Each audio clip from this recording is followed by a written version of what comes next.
L'émission Rencontre est rendue possible grâce à la participation de Décor RT, créateur d'ambiance.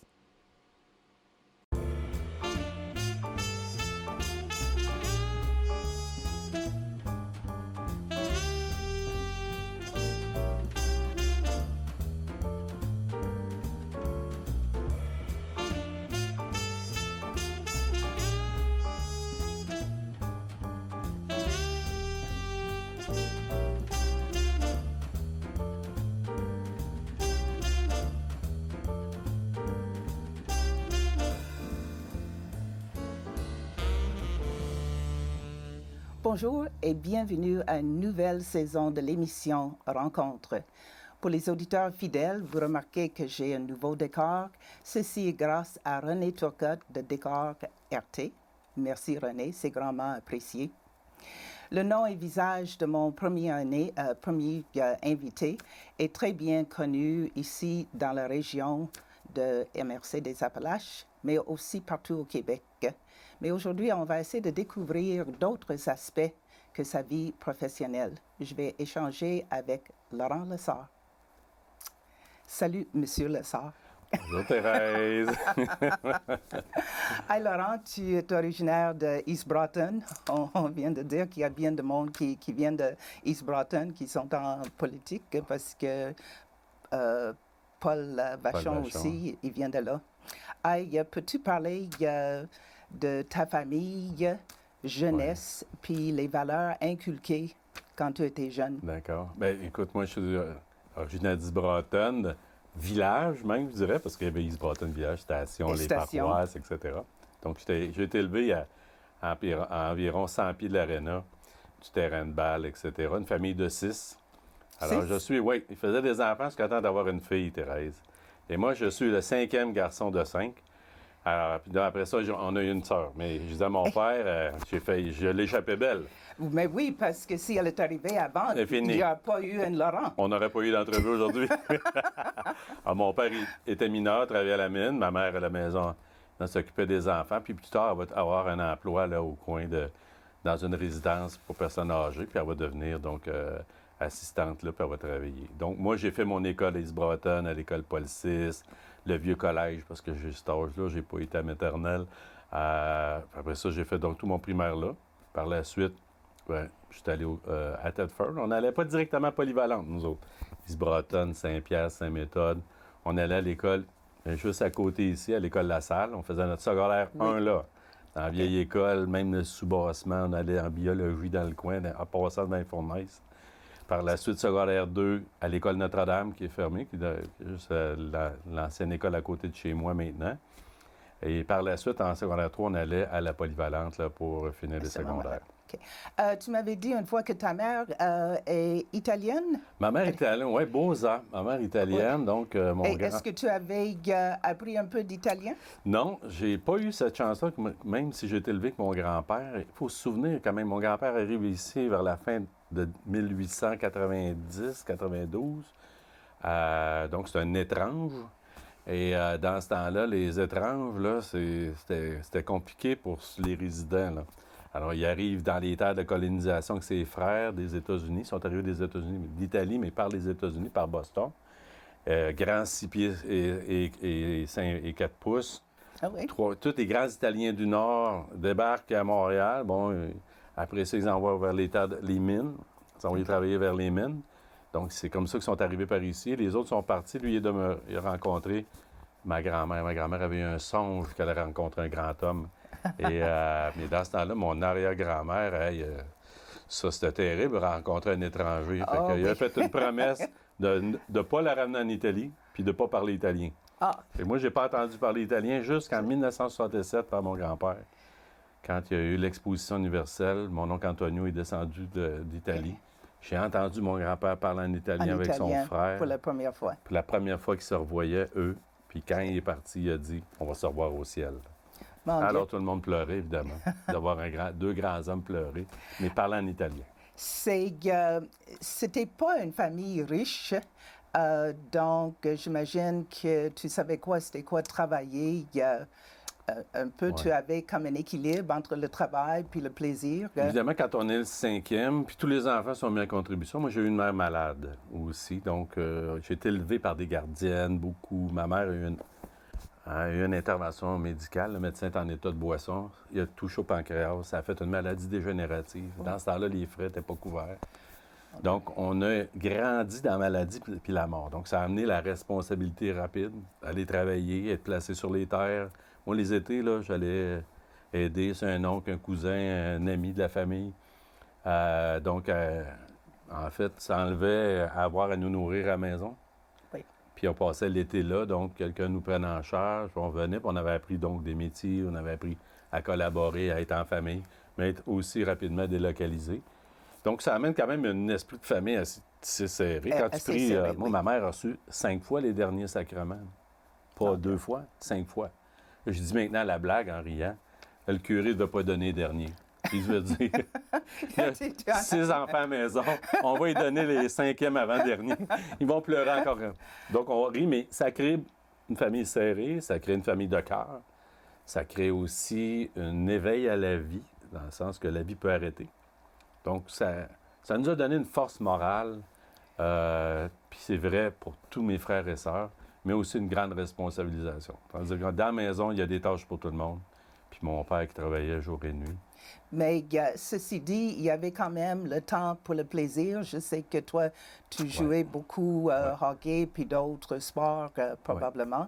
Donc, il y avait un certain équilibre pour ça. Comme je restais près du terrain de balle, en fait, à 100 pieds, moi, je suis l'âge d'avoir joué au hockey dans la rue l'été, l'hiver, dans le petit lot en avant, au ballon, puis qu'on appelle le soccer, au hockey dans le petit lot. On a joué à Canis Délivrance. Dans le fond, il y avait beaucoup d'enfants disponibles à ce moment-là. Oui. Donc, les rassemblements, on jouait dans les feuilles à l'automne, on jouait à y ramasser, mais on jouait à se garocher dedans. Moi, j'étais un enfant qui s'est amusé. J'ai eu quand même, malgré le fait que ma mère a eu de la maladie, Oui. j'ai eu quand même tout le côté récréatif ou la simplicité, prendre un pédalé que le vélo de mon frère. On n'avait pas des vélos pour tout le monde. On embarquait en dessous de la barre, puis on pédalait le gros 28. Puis on allait voir nos amis, on rafistolait des vélos. On allait à la pêche au petit ruisseau.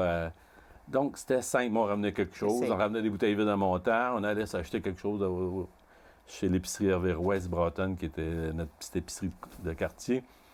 Donc, j'ai été chanceux. Oui. Parce qu'en plus, mes grands frères ont pris soin de moi. Mon frère Renaud, qui est décédé aujourd'hui, mais j'ai fait du sport avec lui, tous les sports. La balle, du softball, du baseball, du hockey. On jouait à n'importe quoi. On jouait au badminton, on jouait au pichinotte. Donc, dans le fond, les parents disaient, on broyait quand ils nous demandaient de rentrer dans la maison. Maintenant, c'est quand on veut y mettre dehors qu'ils pleurent. Mais dans ce temps-là, faire des randonnées de vélo, avoir des petites gangs, rien de compliqué. Moi, j'ai eu une vie simple, mais heureuse. C'est bien. Donc, tu as fait tes études, tu es venu à Thetford, comme tu as dit à la fin, pour la polyvalente, puis après ça au cégep.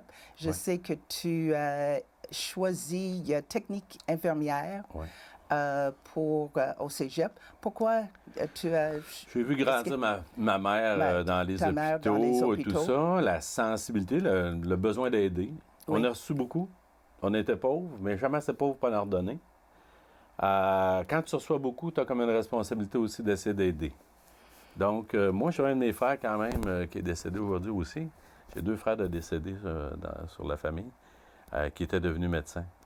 Et puis moi, j'envisageais ça, mais bon, finalement, j'ai dû voir faire infirmier. Fait que j'ai suivi mon cours d'infirmier à Thetford. Et as-tu pratiqué un peu? Il a pratiqué dans la Beauce, oui. Oui, il a pratiqué à Saint-Martin-de-Beauce. Il est décédé là, par suicide, malheureusement. Donc, la maladie mentale, donc ça peut arriver, hein? La détresse psychologique, etc. Ça lui est arrivé, puis il est décédé. Mais moi, donc, j'ai fait mon cours d'infirmier. J'ai travaillé après ça à Montréal, au Douglas Hospital, en psychiatrie. Donc, on était plusieurs à finir ici, puis il n'y a pas beaucoup de travail dans les années 80, là. Donc, en 83, finalement, moi, j'applique d'un hôpital anglophone et je suis retenu.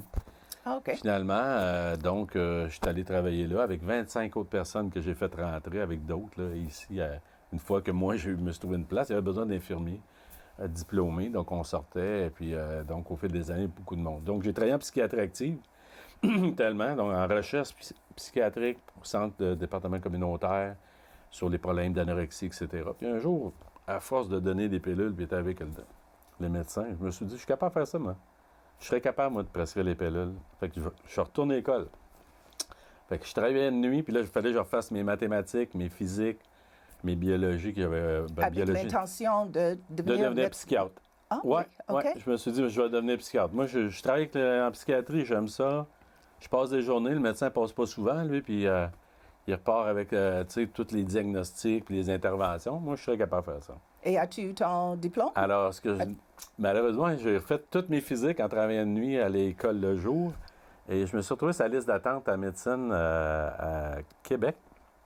J'ai été refusé à Sherbrooke et j'ai été admis au pré-examen à Montréal.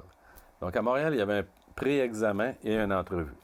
Donc, c'est une autre façon de discriminer encore le groupe pour se rendre.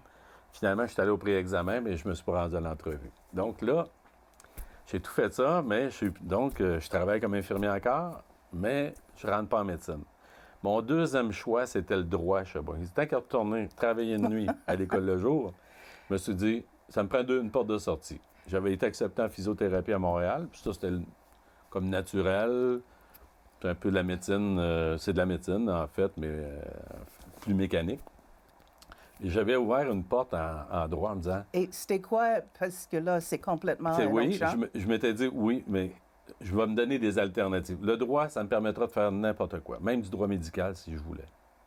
Ça pourrait être une façon. Fait que finalement, je n'aimais pas tellement Montréal. J'étais admis à Montréal. Déjà, je m'ennuyais à Montréal. Je n'avais pas d'amis à Montréal. J'étais comme un palmier planté à Montréal. Je ne fais pas de racines. Moi, c'était comme ça. Alors, quand j'ai vu que j'étais accepté en droit à Sherbrooke, je me suis dit, bon, après avoir pris tous ces risques-là, travailler de nuit à l'école le jour, je m'en vais faire mon droit. Je me souviens, j'ai appelé ma mère. J'ai dit, maman, je suis retourné à l'école. Je pense qu'elle a pleuré pendant une demi-heure en disant, pour elle, je étais placé, là, tu sais. J'étais infirmier, là, puis tu sais, j'avais une job. Oui, c'est ça. Elle pleurait. Je dis, maman, non, regarde, je vais rester infirmier le temps que je vais aller à l'université, mais je me retourne 4 ans à l'université. Fait que j'ai fait mes 4 ans d'université en droit. Okay. Et puis quand je suis sorti, finalement, je suis devenu notaire au lieu de... Oui. La justice puis la loi, c'est différent. Alors moi, je n'ai pas aimé mes droits de criminel, où est-ce que la personne est coupable, mais tu n'es pas de le prouver, ce qui fait qu'il est libéré. J'ai un élément de justice très fort. Je réagis fortement. Okay. Quand on voit que tous les éléments sont là pour le condamner, mais que finalement, pour une erreur ou une technicalité, il peut s'exempter, j'ai beaucoup de misère avec ça. Alors, je suis devenu notaire. Puis là, je me suis dit, bien, ça me permettra peut-être de revenir dans mon village natal. Ah, mais c'est bien. Il y avait le notaire Martel, les Bretonnes que je connaissais. Il n'y avait pas d'enfant. Je me suis dit, hey, il est tout seul. Pour moi, je considérais tout le monde de vieux. Ah oui. Je me dis, un jour, je serai donc sa relève. Hey, je serai peut-être sa relève. Alors, il était bien généreux, il m'a montré tous les actes d'état civil. J'ai fait un an avec lui, en fait. Il était débordé de travail. Et puis, ça m'a permis de faire tous les actes d'état civil à peu près. Puis là, je me suis dit, OK, je pense que je suis capable de partir à mon compte. OK. Tu es parti à ton compte. Je sais qu'il y a bien d'autres choses. Le temps passe, donc on va aller vers, à un moment donné, tu t'es intéressé par la mairie. Donc, tu te présentes comme maire. Ouais. Tu m'avais dit que toi, tu n'aimes pas grimper petit pas l'échelle. Tu ne veux pas être prête, mais tu veux aller direct pape. Oui. OK? Et après, j'ai regardé, tu n'as jamais été conseiller. Non. Tu es allé direct à la mairie. Mais c'est quoi le chiffre? 77. 77, ça, c'est le chiffre par lequel j'ai gagné ma première élection, avec grande modestie. Il faut le dire dans le contexte. Ça faisait quelques années que j'étais notaire. Un de mes chums, André Gilbert, ça arrive chez nous, t'es à sa galerie. Je me revois, j'étais dans rue Bennett. Il me dit, ça ne te tente pas de présenter maire? J'ai dit, t'es fou, maire? J'ai dit, c'est malade. Je dis, ben non. Il dit, tu pourrais te présenter. C'était M. Terrien qui était là. M. Terrien, je pense que ça faisait 14 ans. Un homme que j'admire d'ailleurs beaucoup. Et puis, j'ai dit, écoute, je ne me présenterai pas contre M. Terrien. Je me présenterai pour me présenter, peut-être. Alors, c'est un peu comme ça. Puis après ça, M. Terrien a décidé de ne pas se représenter. Puis là, rapidement, c'est devenu une course avec Denis Landlois, qui était président de la commission scolaire. Et puis, on n'était pas loin de l'autre. Et puis, c'est sûr que lui était reconnu aussi. Bien, plus que moi même, parce que la commission scolaire. Alors, on a fait la bataille, et puis à la fin, Thérèse, comment ça allait? Je me souviens, ma mère était assise à côté de moi. Il y a à peu près 100 boîtes de votation. Et je gagne toujours un peu, mais toujours un peu moins. Mais toujours, mettons, Denis Landlois, 20, Laurent Lessard, 17. Laurent Lessard, 21, Denis Landlois, 14. Fait que là, je gagne par 200, de moins en moins, plus que de boîtes qui avancent, plus la soirée avance. C'est qu'on passe la soirée avant. Fait que là, 177, 175, 100, 100. Fait que là, dernière boîte à ouvrir, la boîte où Denis demeure. Finalement, j'entends à la radio locale, Denis Landlois rentre à l'hôtel de ville. Donc, on s'est regardé, on s'est dit, lui, il connaît le résultat de la dernière boîte, puis moi, je le connais pas, ça veut dire que j'ai perdu. Fait qu'on s'est comme sauté d'un bras par dépit. On était triste. Et j'entends par la suite Denis Landlois, parce que là, toute la télévision est là, la radio, l'entendre me féliciter de ma victoire. Alors là, ça a été... On a sauté des airs, on est monté à l'hôtel de ville. Finalement, la dernière boîte, elle s'est ouverte presque là, et Denis a appris qu'il avait perdu là. Mais ça avait été une bataille, vraiment, Denis. C'était vraiment quelqu'un que j'admire. Et à la fin, donc, j'ai gagné avec modestie 77 voix sur plus de 12 000 votes. Donc, tout le monde que j'ai rencontré avait un petit peu voté, et pour moi, et pas pour moi. Fait que là, tu deviens le maire de tout le monde parce que, en fait, tu acceptes le mandat. Puis après, une fois que tu as gagné, bien, tu as gagné. Tu sais, qu'est-ce que tu veux? Après, pendant 4 ans, j'ai à travailler. Et comment est-ce que tu as... C'est quoi l'impact de cette période quand tu étais maire? En fait, moi, j'allais en disant, je peux gagner, mais je peux perdre. J'ai toujours accepté qu'il y a toujours 2 résultats possibles. Puis je demandais au monde de voter. Une fois qu'ils ont voté, je disais, OK, maintenant, j'accepte avec modestie. Je vais quand même réaliser ce que je veux faire. J'avais un petit plan, développer la ville, changer les mentalités, etc., relancer quelques activités, dont communautaires et le culturel. J'ai fait un peu... Et tu es satisfaite? Oui. Sur le point de vue culturel, j'ai été satisfait. Puis sur le point de vue développement économique aussi, parce que moi, c'est avec les autres qu'on faisait ça. Je faisais partie au moins de ceux qui avaient décidé de revenir puis de rester. Dans les années 90, avec le déclin économique, moi, j'avais eu plus d'affaires à se démolir dans le parc industriel, sur le boulevard, excusez. Alors donc, ça n'allait pas bien dans les services. L'économie, les mines étaient en décrépitude. Alors donc, avec ceux qui sont là, on a décidé de changer les choses. Changer le nom, changer les personnes qui sont assis un peu qui donnent la mauvaise information. Quand tu mets de l'essence, tu donnes de l'information. Il y a une roulotte en arrière, on a des parcs, on a des montagnes. On a, hey, tu peux passer une journée, on va faire telle chose. Donc, changer les mentalités. Et c'est ce qu'on peut-être ensemble, ceux qui ont décidé de rester, ont choisi de faire. Et ça a été ça le plus grand changement. Tu étais maire, 10 ans? Ou, Non, j'ai été maire, en fait, quand j'ai été élu en 99. Après ça, il y a eu les fusions. Ah, OK. Donc, en 2001, il y a eu les fusions forcées. Le gouvernement du Québec avait décidé de fusionner les municipalités. On en faisait partie. Alors, moi, avec les autres maires, on s'était assis, on s'est dit, comme on va se faire fusionner par la loi, pourquoi on ne se fusionnerait pas avec des règlements qu'on voudrait voir appliqués dans nos choses? Puis là, une fois que ça s'était terminé, tu t'es pointé comme député. Oui. Bien là, en fait, j'ai été élu. Là, il y avait une autre élection. Là. La fusion est en novembre 2001. Là, il va y avoir une autre élection. On se prépare à une autre élection. Finalement, là, j'ai été élu par acclamation. Donc, il n'y a pas eu d'élection. J'ai été acclamé parce qu'il n'y a pas personne qui s'est présenté. Tu vois, j'avais gagné par 77. J'ai travaillé à essayer d'unifier les 5 municipalités ensemble. Puis par la suite, bien, mon résultat, après 2 ans, c'était, bien, j'étais satisfait d'avoir été élu par acclamation. Une fois que tu es élu par acclamation, que tu as une nouvelle municipalité qui a toutes sortes de besoins à combler, pas au même niveau, là, je me suis dit, ça va nous prendre de l'argent là, pour faire ça.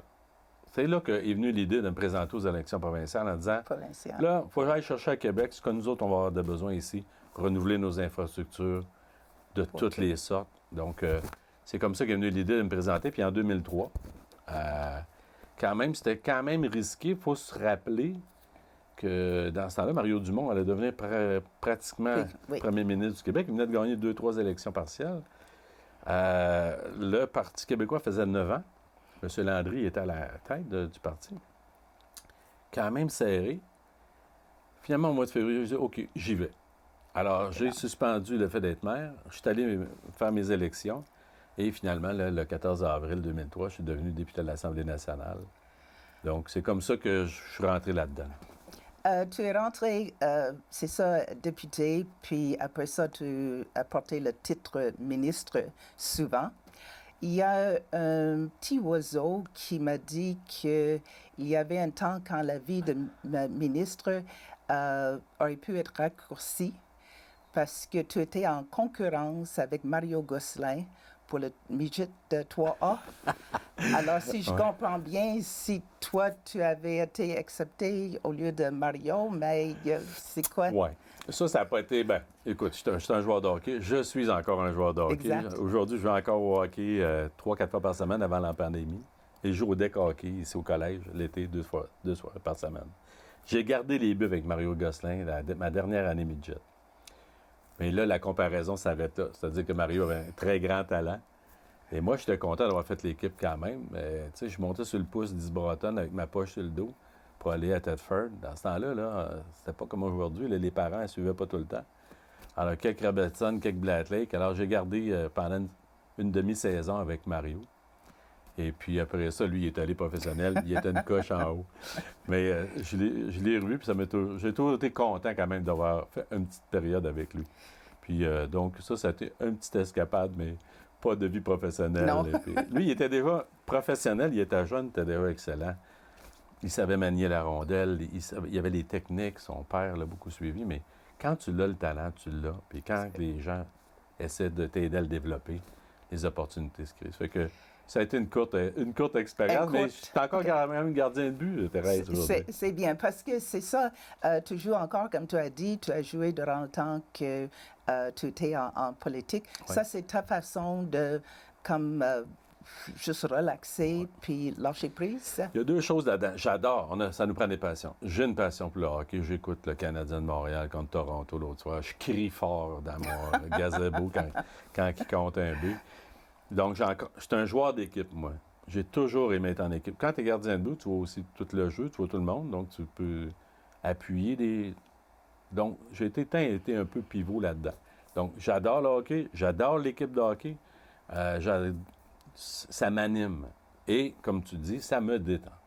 Donc, dans les périodes de stress, là, j'ai souvent eu 2 ministères en même temps. Pourquoi? Un tombait malade, je remplaçais. Mais pendant ce temps-là, mon exutoire a été presque toujours le hockey. Des fois, j'arrive à la dernière minute. Je te dis, Thérèse, parfois, là, on joue à 9 h le soir. Puis comme gardien, je descendais de Québec. J'arrivais à 9 h moins 5. Alors, moi, j'étais très nerveux. Mais les 20 personnes qui étaient dans les deux chambres se disaient, si on n'a pas de gardien à soir, là, on ne joue pas. Hey, Laurent, on aurait pu continuer encore longtemps. Il ne reste pas beaucoup de temps, mais je suis allée sur ta page Facebook et c'est écrit « Tu as juste une vie à vivre ». En fait, oui, j'apprécie la vie, j'apprécie les gens, j'apprécie l'interaction. Moi, ma devise depuis que j'ai arrêté, là, va faire 3 ans à l'automne, aider sans nuire. Si je peux aider quelqu'un, des petits travaux, un coup de main, quelqu'un qui a laissé son épicerie sur le coin, mon côté civil, je veux profiter puis offrir de ma personnalité. Moi, j'ai reçu le sens de la générosité de mon père, Adélard, puis ma mère, Aline. Puis encore aujourd'hui, Thérèse, ma mère, elle est vivante. Elle a fêté ses 90 ans le 15 de mai. Et puis j'espère en profiter avec elle, puis en profiter avec mes frères et sœurs qui restent, parce qu'on a eu quand même des décès. Et donc, je suis ouvert aux petites choses. Moi, je vois les oiseaux, les petites feuilles, je plante des fleurs, j'entretiens mes plates-bandes, je peinture ma vieille maison de bois, j'entretiens mes clôtures de bois, je vois de la vie. Fait que ça vient de mon fort intérieur. Comme je dis, on aurait pu continuer, tu aurais pu parler de ta maison, comment tu travailles, tout ça, mais le temps, c'est ça. Merci beaucoup, bonne continuité. Je sais que tu as, comme tu as dit, les petits-enfants, et donc apprécie-le. Puis c'est ça, on est au mois de septembre, mais j'imagine que l'été, tu avais fait de camping, mais ça, c'est pour une autre émission. La prochaine entrevue, c'est le camping au Québec. C'est parfait, merci. Merci à vous, les auditeurs aussi. Ceci se termine la première émission de rencontre pour 2021. il en reste 13 autres. J'espère que vous avez connu d'autres aspects de Laurent Lessard que vous ne savez pas avant. Merci, bonne semaine et à la prochaine rencontre.